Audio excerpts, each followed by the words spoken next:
오늘 우리에게 주신 말씀은 신명기 1장 1절에서 8절까지의 말씀입니다. 하나님의 말씀을 받들어 읽겠습니다.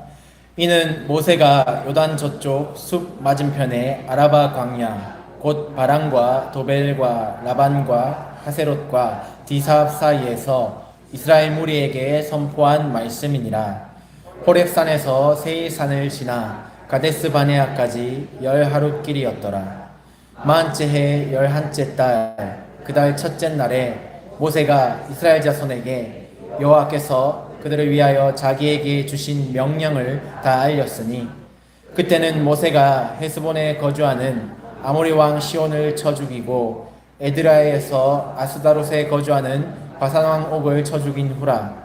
모세가 요단 저쪽 모압 땅에서 이 율법을 설명하기 시작하였더라. 일러스되 우리 하나님 여호와께서 호렙산에서 우리에게 말씀하여 이르시기를, 너희가 이 산에 거주한 지 오래니 방향을 돌려 행진하여 아모리 족속의 산지로 가고 그 근방 곳곳으로 가고 아라바와 산지와 평지와 네겝과 해변과 가나안 족속의 땅과 레바논과 큰 강 유브라데까지 가라.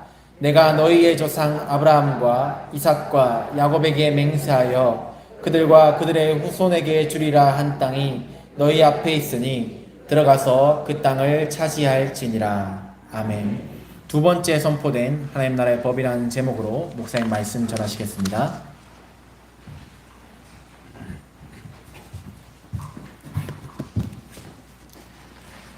할렐루야. 오늘부터 신명기 말씀을 살펴보겠습니다. 신명기가 어떤 말씀인가? 1절 보시면 이는 모세가 선포한 말씀입니다. 요단 저쪽이라고 합니다. 5절에 보면 요단 저쪽 모압 땅이라 했는데, 요단 동편 모압 평지에서 모세가 선포한 말씀인데 누구에게 했느냐? 1절 하반부에 보면 이스라엘 무리에게 선포한 말씀이라고 합니다. 이 이스라엘 무리가 어떤 무리인가 하니 3절 보시면 40째 해 11째 달이라고 합니다. 출애굽한 지 40년이 지난 때라는 것이니까 출애굽 1세대는 광야에서 다 죽었고, 여기서 말하는 이스라엘 무리들은 출애굽 2세대죠. 이 2세대들에게 모세가 선포한 하나님의 말씀입니다. 신명기라는 한자도 거듭 신자 명령명자입니다. 그리고 이 신명기가 영어로는 디투라노미라는 단어인데, 이게 이제 두 가지 단어가 합쳐진 거예요. 띠르로 하면 두 번째, 뒤에 너미 하면 법, 두 번째 법, 두 번째 법이 선포되다, 법을 두 번째 말하다. 이게 신명기입니다. 그러니까 40년 전에 시내산에서 출애굽 1세대가 하나님께 십계명도 받고 하나님 나라 법을 처음으로 받고 하나님께서 선포하신, 그로부터 약 40년이 지나서 이제 가나안 땅에 들어가기 직전에 출애굽 2세대에게 그때 그 법을 다시 모세가 설명하고 설교하는 거예요. 이런 모세의 설교 크게 3편이 신명기에 나오고 있습니다. 법, 명령, 그러니까 좀 딱딱하지만은 결코 그렇지 않습니다. 신명기의 말씀을 보면 하나님의 풍성한 은혜가 이 신명기 설교에 담겨져 있습니다. 오늘 본문의 말씀도 그래요. 2절을 한번 볼까요? 2절, 호렙산에서 세일산을 지나 가데스 바네아까지 10하룻길이었더라. 호렙산은 다른 이름이 시내산이죠. 이스라엘 백성들이 출애굽하여서 2달쯤 지났을 때에 호렙산에 도착하였습니다. 이 호렙산에서 하나님께 십계명을 받고 또 율법을 받고 언약을 맺었죠. 나는 너의 하나님이 되고 너희는 내 백성이 되리라. 거기가 호렙산인데, 호렙산에서부터 가데스 바네아까지 10하룻길이라고 합니다. 가데스 바네아에서 무슨 일이 있었죠? 12정탐꾼을 보내었잖아요. 굳이 이것을 2절에서 설명한 이유가 뭘까요, 여러분? 여러분, 호렙산에서 가데스 바네아까지가 따져보면 대략 한 264km 정도 된다고 합니다. 그러니까 이스라엘 백성들이 행진하여 걸었을 때 하루에 24km씩 걸으면 하루에 60리 정도 걸으면 10하룻길이에요. 호렙산에서 가데스 바네아까지. 근데 이 가데스 바네아에서 가나안 땅까지가 언젠가 얼마나 되는가 하니, 가나안을 우리가 이제 경계를 나눌 때 북쪽에 단, 남쪽에 브엘세바, 남쪽 경계가 브엘세바입니다. 가데스 바네아에서 브엘세바까지가 약 80km예요. 그래서 이스라엘 백성들의 행진하는 그 걸음 하루에 한 20km씩 걸었다 생각하면 나흘이면 가데스 바네아에서 브엘세바 가나안 땅에 도착하는 겁니다. 이것 때문에 굳이 제가 볼 때는 2절을 설명하고 있는 거예요. 그러니까 나흘이면 도착할 가나안 땅이었는데 가데스 바네아의 정탐꾼들이 불순종하고 이스라엘이 그대에 가담하여서 하나님께 반역함으로 나흘이면 도착할 가나안 땅을 40년을 돌아서 이제야 도착했다는 것을 모세가 얘기하고 있는 것입니다. 그래서 3절에 보면 40째 출애굽한 지 40년이 지난 11째 달 드디어 가나안 맞은편 모압 평지에 이르렀고 여기에서 모세가 하나님의 법을 다시금 선포하는 거예요. 여러분, 불순종이 얼마나 두려운 일인지 우리가 꼭 깨달아야 할 것입니다.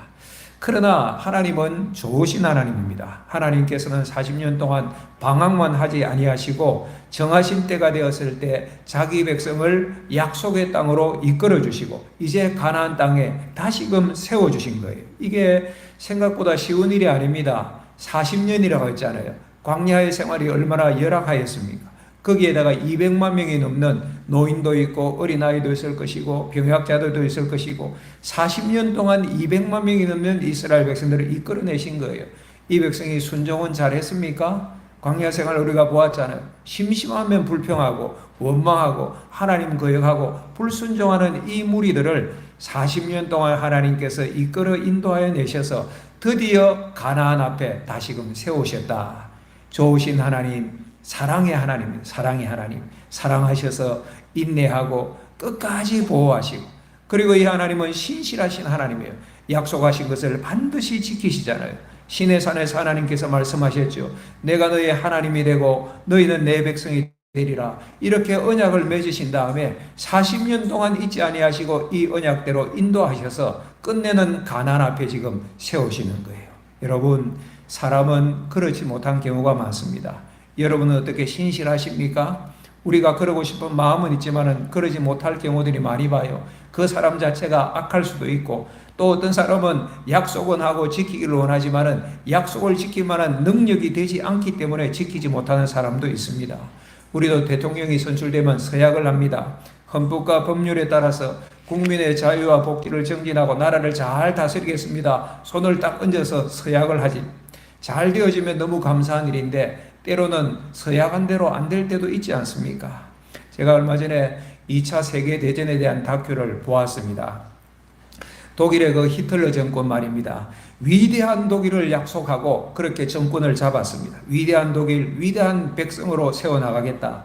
그 명분으로 전쟁을 일으켰는데 확산되어서 2차 세계대전이 되었지 않습니까? 그런데 자기의 위대한 독일을 건설하겠다는 이 명분 때문에 다른 나라 백성들의 생명과 삶은 엄청나게 파괴가 되었습니다. 2차 세계대전 때 6천만 명이 죽었습니다. 우리나라 국민보다 더 많은 사람이 죽었다는 거예요.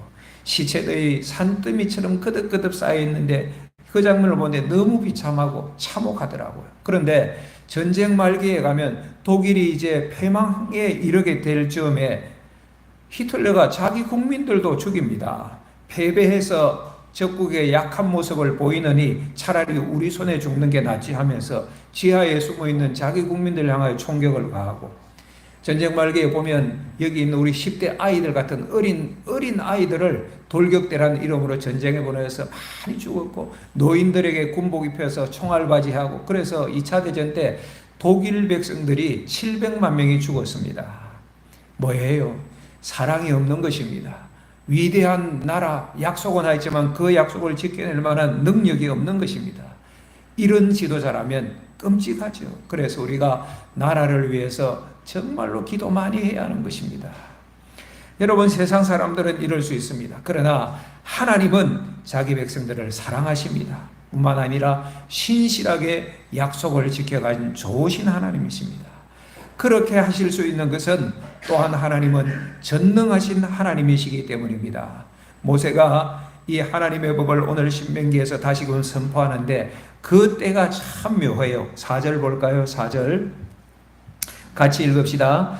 그때는 모세가 헤스본에 거주하는 아모리 왕 시혼을 쳐 죽이고 에드레이에서 아소다롯에 거주하는 바산 왕 옥을 쳐 죽인 후라. 이때의 신명기 말씀을 모세가 선포했다는 것입니다. 왜 사절을 굳이 언급할까요? 왜일까요? 여기에 나오는 아모리 왕 시혼, 바산 왕 옥은 그 당시 그 지역에 있는 나라와 민족 중에 강한 나라였습니다. 이스라엘로 봐서는 강한 적들이었습니다. 그리고 이들과의 전투가 이스라엘에게도 매우 중요한 전투였어요. 그래서 성경의 몇몇 곳에 이들과의 전투에 관한 기사가 언급이 되어집니다. 그런데 이스라엘이 아모리 왕 시온과 바산 왕 옥과의 전쟁에서 그들을 물리치고 그 땅을 점령하였거든요. 이 소식을 듣게 되어지자 주변 나라들이 긴장하는 거예요. 강한 나라였는데 어떻게 그 유랑 족속인 이스라엘이 저들과의 전쟁에서 이겨낼 수 있을까? 민수기 22장 모압 왕 발락 점쟁이 발람 얘기 몇 주 전에 들으셨죠? 그 사건 배경이 이것이었거든요. 이스라엘이 아모리 왕 시온과 바산 왕 옥과의 전쟁에서 승리하고 그들을 점령했다는 소식을 듣고 모압 왕 발락이 깜짝 놀라고 두려움에 빠져서 발람을 불러가지고 저 이스라엘을 좀 저주하게 해라. 이렇게 되어진 거예요. 그만큼 뒤집어 생각하면 이 아모리 왕 시온과 바산 왕 옥은 그 당시에 강한 족속이었다는 거예요. 그런데 이스라엘이 승리했어요. 누가 승리케 하신 것이죠? 하나님이죠. 전능하신 하나님. 이스라엘이 무슨 힘이 있겠어요? 그들의 무슨 군비가 준비되었겠어요? 능하신 하나님께서 그들의 손을 붙들어 이끌어 주실 때 승리하게 하시는 하나님의 전능하심, 하나님의 신실하심을 우리는 이 전투를 통하여 새삼 느끼게 되어지는 거예요. 여러분, 민수기의 말씀을 보면 이스라엘 백성들이 가데스 바네아에서 불순종한 이후에 38년을 근 광야에서 가데스 바네아 주변에서 이렇게 방황하면서 여기저기 살았는데 38년을 살았는데 기록이 별로 없습니다. 민수기 13장과 14장이 가데스 바네아에서 정탐꾼을 보내었던 내용이고 그로부터 한 5장 지나면 20장 보면 38년이 지나서 다시 이제 가나안으로 진군하는 내용이 나와요. 그러니까 38년 동안 광야에서 살았던 내용은 한 5장, 6장밖에 기록이 없어요. 그 내용을 보니 그때 고라와 다단의 반역 사건도 있었고 또 몇 가지 율례, 뭐 제사장, 레위인 어떻게 해야 된다 이런 율례들 선포하는 내용이 있고 머리바에서 물이 없어서 투정하다가 하나님께서 물을 주신 사건 요 정도가 전부예요. 그러니까 38년 동안 이스라엘에 살았던 내용 분량이 민수기에는 6장밖에 안 나와요. 그 38년 동안은 어떻게 보면 큰 전쟁이나 큰 사고가 없었던 것 같아요. 그렇게 38년이 지나고 민수기 20장부터 이제 다시 가나안으로 본격적으로 진군하게 되어지는데 여러분 그때 이스라엘에게 두려움이 없었을까요? 신난다. 이제 드디어 가나안에 들어간대. 그런 마음이었을까요? 아닐 수 있어요. 아닐 수 있어요. 광야에서는 그냥 살아갔는데 이제 가나안에 들어가려면 가나안에 진주하고 있는 원래 정착한 강력한 가나안 7족이 있잖아요. 히위 족속, 브리스 족속, 아모리 족속, 가나안 족속, 강한 가나안 7족들이 있는데 그들과 싸워서 이겨내야 되잖아요. 거기에다가 알지도 못하는 생경한 땅으로 생소한 땅으로 그들이 발걸음을 옮겨야 하는데 왜 두려움이 없었을까요? 민수기 20장에서 출발하는데 그런데 그 다음 21장 1절에서 3절에 보면 네겝에 거주하는 아락 왕을 이스라엘이 물리친 사건이 기록이 되어 있습니다. 여러분 짧게 3절만 기록이 되었고 그 전쟁에서 승리하고 그 지역을 호르마라고 명칭합니다. 완전히 멸했다는 뜻이에요. 짧게 3절 기록했지만은 이 전쟁이 중요합니다. 가나안으로 진군하는 가나안 족속과의 첫 전투에서 승리한 것이거든요. 그리고 조금 뒤에 민수기 21장 21절 이하에 보면 이 전쟁 나오는 거예요. 아모리 왕 시혼과 바산 왕 옥과 전쟁하여서 이스라엘이 승리하고 그 땅을 점령한 사건이 기록이 되어 있어요. 조금 전에 말씀드렸죠. 이 족속은 강한 족속인데 이겨낸 거예요. 이스라엘이 승리한 거예요. 하나님께서 하신 것이죠. 뭡니까? 가나안 땅을 주시겠다. 가나안 정복을 예표적으로 보여주는 사건이에요. 너희가 이와 같이 가나안을 취하게 될 것이다. 누가 하신 거예요? 하나님께서 행하신 것이 전능하신 하나님, 전능하신 하나님께서 아모리 왕 시온과 바산왕 옥을 물리친 그 시점에, 이 시점에 모세가 신명기의 말씀을 이스라엘 백성들에게 선포하고 있는 거예요. 절묘한 시점 같아요.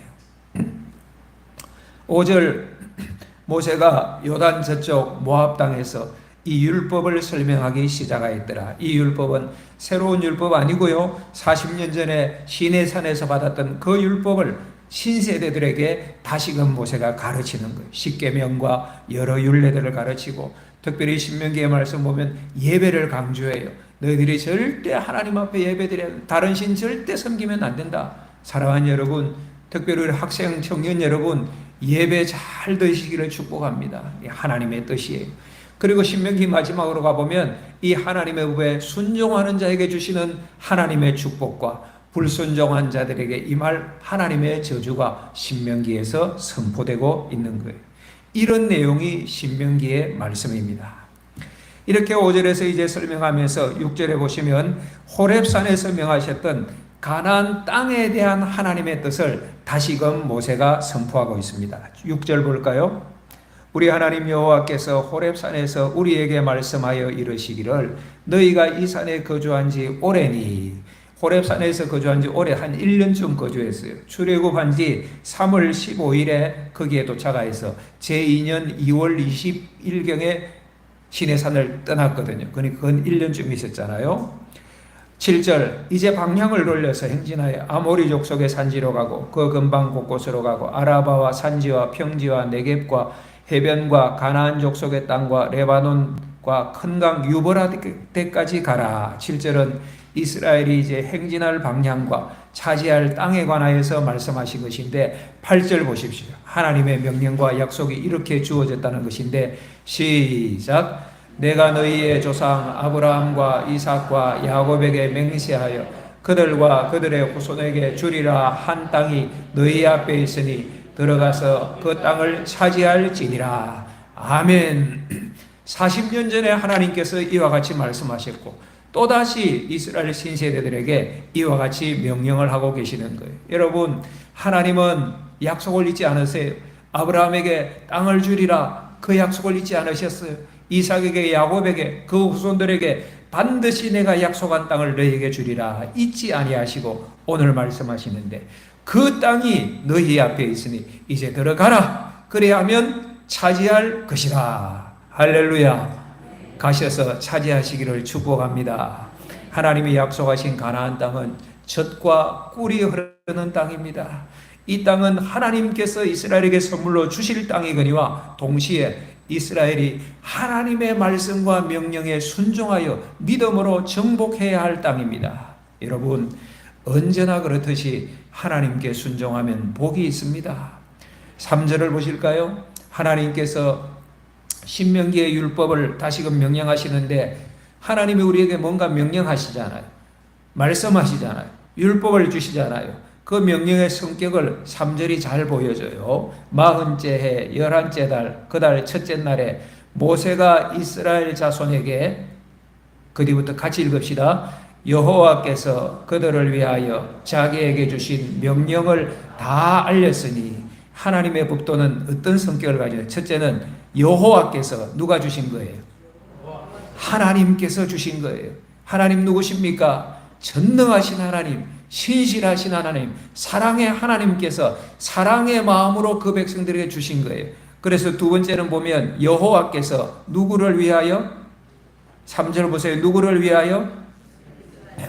그들을 위하여, 이스라엘 백성들을 위하여. 오늘 우리로 말하면 우리를 위하여 하나님께서 말씀하시는 거예요. 명령을 주시는 거예요. 성경을 주시고 율법을 주시는 거예요. 여러분, 하나님께서 우리에게 말씀하시는 것은 복을 주시기 위한 것이에요. 사랑의 하나님이시지요. 사랑의 하나님.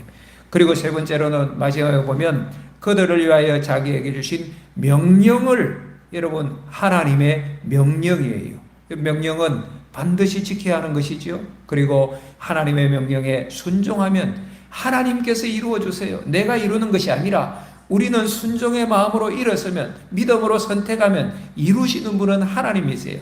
홍해를 하나님께서 갈라주셨지 이스라엘이 가는 것 아니냐. 믿음으로 순종하여 발을 디딜 때 홍해를 열어주시고 요단강을 열어주시고, 좋으신 하나님입니다. 신실하신 하나님이시죠. 사랑의 하나님, 전능하신 하나님, 신실하신 하나님. 그래서 하나님께서 우리에게 법과 율례를 주시고 이렇게 살아라 말씀하시는 거예요. 그런데 꼭 기억할 것은 하나님은 우리가 억지로 하기를 원하지는 않으세요. 우리의 자유로운 마음으로, 자유의지로, 선한 마음으로 하나님께 예배하고 하나님께 순종하고 하나님께 헌금하고 하나님을 찬송하기를 하나님은 기뻐하세요. 그런데 사랑하는 여러분, 이 땅의 백성들이 순종 잘 할까요? 이스라엘 백성들 어땠습니까? 광야에서 순종 잘 했습니까? 여러분 어떠세요? 순종 잘 하십니까? 요즘 새벽에 이사야서의 말씀을 보고 있습니다. 이사야 선지자가 사역하던 그 시대 배경이 북쪽 이스라엘 왕국이 아수르에 의하여서 멸망당하고 남쪽 유다도 곧 바벨론에 의하여서 멸망당할 풍전등화의 시기였습니다.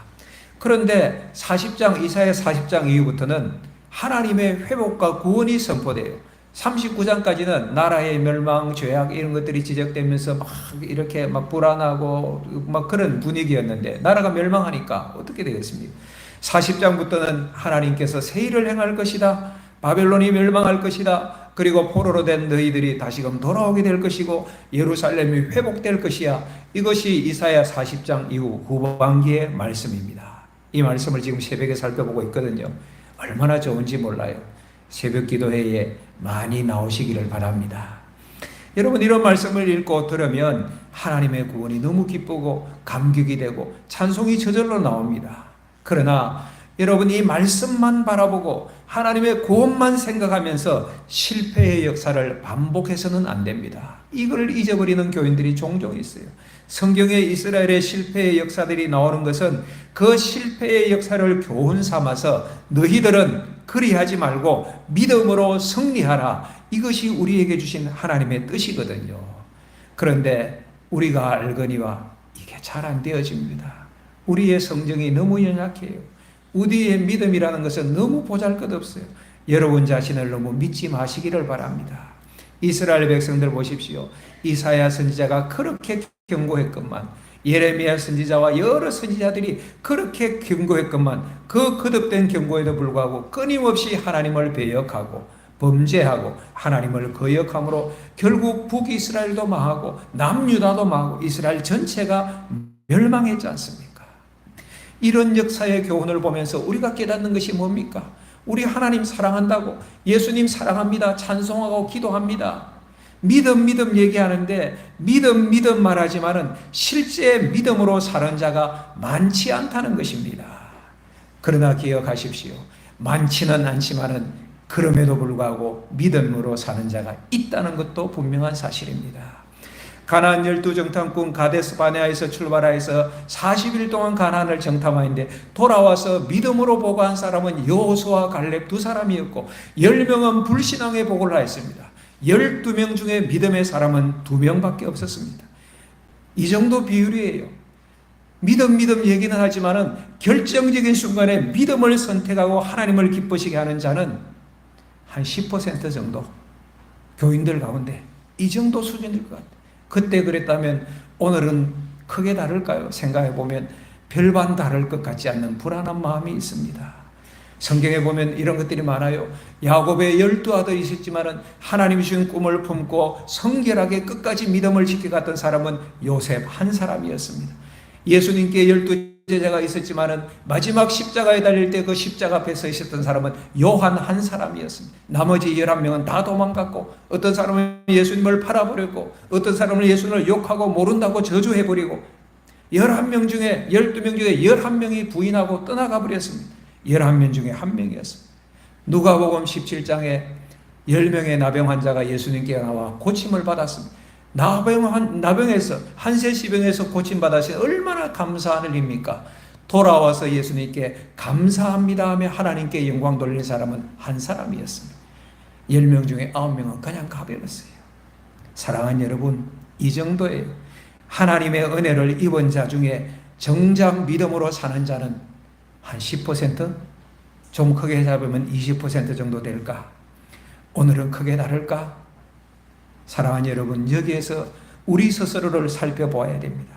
오늘 많은 교인들이 있는데 교인들이 서로 얘기하는 이야기를 들어보면요, 세상 사람들처럼 얘기하더라고요. 그들이 뭔가 사역을 할 때 자세, 또는 어떤 중요한 교회 일들을 결정할 때 자세 보면 그냥 세상 사람들처럼 말하고 세상 사람들처럼 계산하고 세상 사람들처럼 수판 놓을 때가 많이 있는 것 같아요. 왜 그럴까 생각해 봤어요. 하나님 나라의 진짜 귀한 것을 보지 못하기 때문에 교인 얘기는 하고 믿음 얘기는 하는데 그들의 영의 눈이 열려서 하나님 나라의 진짜 귀한 것이 보이지 않더라는 것입니다. 사랑하는 여러분, 바꾸어 생각해 보십시오. 우리의 영의 눈이 열려서 하나님 나라의 아름다운 것들, 가나안의 아름다운 것들을 볼 때 얼마나 기쁠까. 여호수아와 갈렙이 40년 동안 고생하여서 자기의 동료들은 광야에서 다 죽었지만은 믿음의 사람 여호수아와 갈렙은 광야를 지나서 드디어 가나안에 들어갔는데 그때 마음이 어떻겠습니까? 얼마나 기뻤겠습니까? 요단강을 건너가면서 그 요단강을 훔치면서 얼굴에 적셔가면서 얼마나 마음에 시원함을 얻고 하나님께서 이제 드디어 우리를 이곳으로 인도하시는구나. 가나안 땅에 들어가면서 누구처럼 이렇게 흙을 한번 부비고 냄새를 맡을 때 여러분 그 마음의 충만함이 얼마나 가득했을까. 그 가나안 땅의 과실들 대추야자 과실 이런 거 먹으면서 얼마나 달고 맛있었을까. 믿음으로 살면 이 기쁨을 이 땅에서 누리는 거예요. 믿음으로 살지 않으니까 믿는다고 믿음 얘기하지만 살지 않으니까 그 맛을 못 보는 거예요. 사랑하는 성도 여러분, 여러분들에게 꼭 말씀드리고 싶어요. 나의 구원을 이루시기를 축복합니다. 우리가 믿음 얘기하지만 실상은 이 정도예요. 믿음으로 사는 비율이란 게. 그러나 여러분 절망하지 마십시오. 이 정도인지 모르지만 반드시 그래도 있습니다. 많은 사람이 그렇게 살지 모르지만은 그 가운데는 믿음에 거한 사람이 어느 시대든 있다는 것입니다. 12명 중에 10명이 하나님의 능력을 부인하면서 불신앙의 복을 하였지만 여호수아와 갈렙은 하나님께서 우리에게 주신 땅입니다. 가서 취할 수 있습니다. 가십시다. 하나님께서 주실 것입니다. 이 사람이 있다는 것입니다. 야곱의 12형제 중에 요셉 같은 사람이 있다는 것입니다. 끝까지 하나님 앞에서 저는 범죄할 수 없습니다. 거룩과 성결을 추구하였던 요셉 같은 사람이 오늘 이 시에도 있는 거예요. 하나님 앞에 거룩한 뜻을 정하였던 다니엘 같은 믿음의 사람이 오늘도 있고, 그리하지 아니하실지라도 저는 하나님만을 섬기겠습니다 했던 사드락, 메삭, 아베노고가 그 시대도 있고 오늘 이 시대에도 있는 줄 믿습니다. 오늘 이 예배에 참여하신 여러분들은 그 안에 들어가시기를 축복합니다. 믿음의 그 한 사람이 되시기를 주의 이름으로 축복합니다. 감사한 것은 우리가 참 연약하여서, 성정도 연약하고 믿음 연약하여서 불순종할 때 많잖아요. 불순종했다고 다 멸망하지는 않습니다. 감사하죠. 이게 하나님의 은혜지, 하나님의 자비하심이고 인내하심이죠. 출애굽 1세대가 불순종하여서 40년을 광야에 살다가 광야에서 다 죽었잖아요. 그 1세대가 광야에서 죽었다고 해서 다 지옥 간 것은 아닐 것입니다. 왜? 구원은 하나님의 은혜로 주어지기 때문입니다. 하나님께서 우리가 실패하여도 불순종하여서 하나님께서는 또 기회를 주시고 기다리시고, 그리고 하나님께서 택한 백성들은 끝내 구원하시는 하나님의 자비하심에 우리 구원이 근거하기 때문인 것입니다. 얼마나 감사해요. 그래서 우리도 구원받고 이 자리에 앉아있는 것 아닙니까? 절대 교만하면 안 됩니다. 저는 교회 안에서 저 자신을 비롯하여서 조금이라도 교만이 스물스물 올라오는 사람 보면 참 어리석다. 사울이 그렇게 하다가 실패해 버렸잖아요. 지가 뭔데? 하나님이 다 하셨는데 감히 하나님의 이름은 그냥 감추고 능멸하고 자기 이름 높이려고 그러다가 멸망하잖아요. 여러분 절대로 교만하면 안 됩니다. 교회에서 뭐 좀 가졌다고 교만하면 안 되고, 뭐 좀 직분 됐다고 교만하면 안 되고, 재능이 있어서 좀 뛰어난 것 같다고 교만하면 안 됩니다. 사랑하는 성도 여러분, 하나님의 은혜로 구원받으니 기다려주시고 끝내는 회개케 하셔서 하나님 백성 삼으시고 주의 십자가 바라보게 하시는 그 하나님의 자비하심에 근거하는 거예요. 이 구원만 하여도 너무 감사한 것이 사실이지만은, 그러나 또 한 가지 꼭 잊지 말아야 할 것은 아무런 순종 없이 끝에 가서 구원만 받는 값싼 구원, 부끄러운 구원, 불 속에서의 구원에 결코 만족하지 마시기 바랍니다. 여러분, 그러면 돌아가요. 이 세상에서 예수 믿는다고 하지만은 믿음의 승리와 영광과 하나님의 풍성을 맛보지 못해요. 이 세상에서 광야 40년처럼 고생하는 것입니다. 천국의 기쁨이 있지만은 이 땅에서도 하나님의 동행의 그 풍성이 있는데 그건 맛보지 못해요. 사랑하는 여러분, 하늘의 상을 바라보면 결코 그렇게 살지 않습니다. 하나님은 천국의 영생을 허락하실 뿐만 아니라 행한대로 상 주신다고 하셨는데, 말씀을 보니 5골 다스리는 권세도 있고 10골 다스리는 권세도 있다고 하셨는데, 우리가 하나님의 나라를 바라보면 이 땅에서 불순종의 길을 그렇게 쉽게 선택할 수 없지요.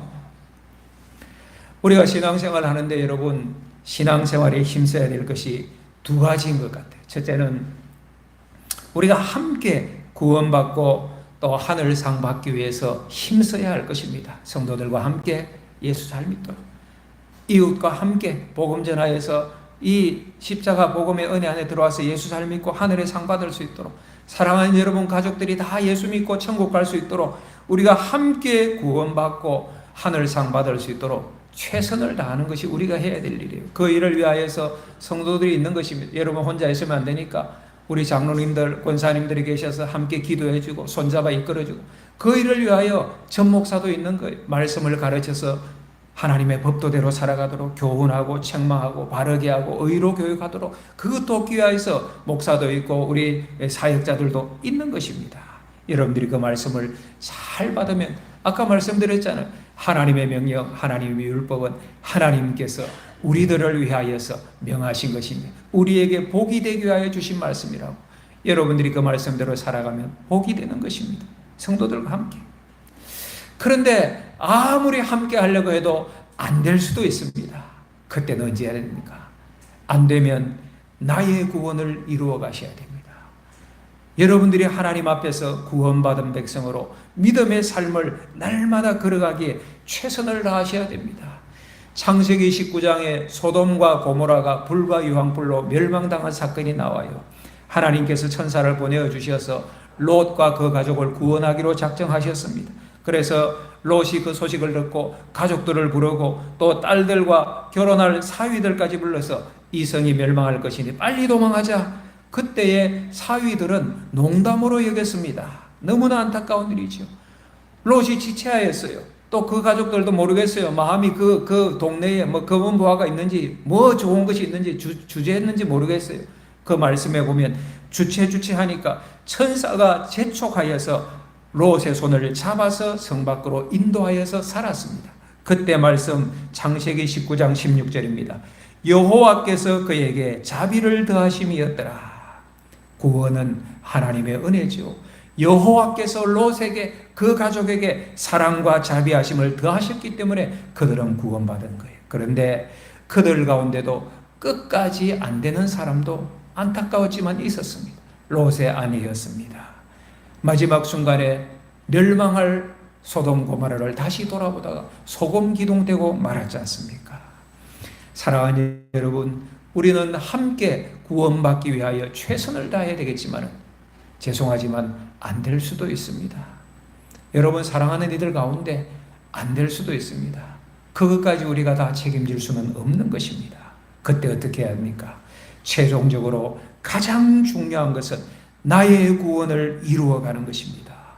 사도 바울이 빌립보서 2장 12절에서 말씀합니다. 항상 복종하여 두렵고 떨림으로 너희 구원을 이루라.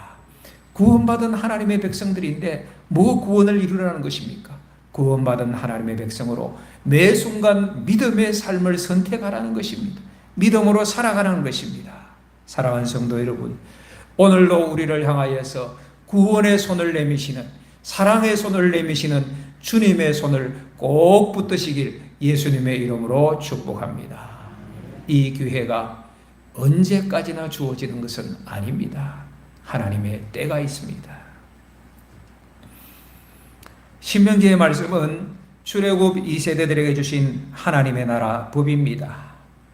출애굽 1세대가 가고 다가오는 출애굽 2세대에게 선포된 하나님의 말씀입니다.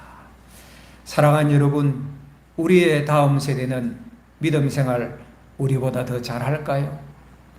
1세대보다 우리의 다음 세대가 더 나을까요? 출애굽 1세대의 실패를 다 보았던 출애굽 2세대의 믿음 생활은 어떠했습니까? 그들 잘했습니까? 출애굽 2세대의 믿음 생활 삶이 사사기에 나오는데 사사기의 결론, 자기 소견에 옳은 대로 행하였더라. 하나님의 뜻이 아니라 자기 소견에 옳은 대로 행하여, 그래서 죄악이 창궐한 시대, 영적 암흑 시대가 사사시대였습니다. 오늘 모습 같지 않습니까? 우리 다음 세대가 잘 되기를 원하고 기도하셔야 됩니다. 소망하지만은 생각보다 녹록지 않을 수 있습니다. 사랑하는 여러분, 여러분의 다음 세대를 가슴에 품으십시오. 오직 하나님만이 하심을 믿고 기도하고 하나님께 매달려야 됩니다. 매 순간 여러분 자신이 믿음으로 여러분의 구원을 이루는 것과 더불어서 최선을 다하여서 우리의 다음 세대, 여러분의 자녀들을 향하여서 하나님을 전하십시오. 그래서 가정 예배가 중요해요. 자녀들에게 가정 예배를 통하여서 하나님의 법도를 선포하고 하나님의 축복으로 기도하고, 가정 예배가 그래서 중요한 거예요.